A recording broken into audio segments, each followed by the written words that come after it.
Drone ক্ষেপণাস্ত্রের ভয়কে পাশে সরিয়ে রেখে ঈদ উল ফিতরের জোর প্রস্তুতি শুরু হয়েছে বাহরাইনে। এবছর দেশটিতে ঈদ হতে পারে ২০ মার্চ। বাহরাইনের অ্যাস্ট্রোনমিক্যাল সোসাইটির কর্মকর্তারা জানিয়েছেন এবছর দেশটিতে রোজা হতে পারে ৩০টি। গালফ অঞ্চলের দেশগুলোতে শাওয়াল মাসের চাঁদ দেখার কমিটিগুলো ১৮ মার্চ সন্ধ্যায় অর্থাৎ রমজানের ২৯তম দিনে নতুন চাঁদ দেখা নিয়ে বৈঠকে বসবে।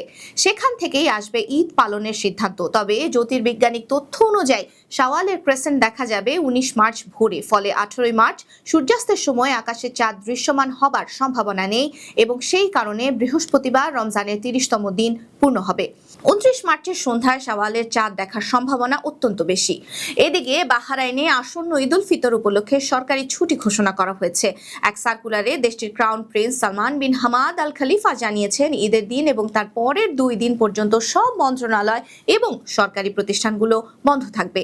তবে এবছর সরকারি ছুটির দিনগুলো শুক্রবার এবং শনিবারের সাপ্তাহিক ছুটির সঙ্গে মিলে যাওয়ায় কর্মচারীদের সুবিধার্থে অতিরিক্ত ২ দিন ছুটি যোগ করে ছুটির মেয়াদ বাড়ানো হবে। এদিকে ঈদ উল ফিতর ঘনিয়ে আসায় বাহরাইনে মেহেদি লাগানোর চাহিদা ব্যাপকভাবে বেড়ে গেছে এবং অনেক সেলুন এবং হেনা শিল্পীরা ইতোমধ্যে পুরোদমে ব্যস্ত হয়ে পড়েছেন।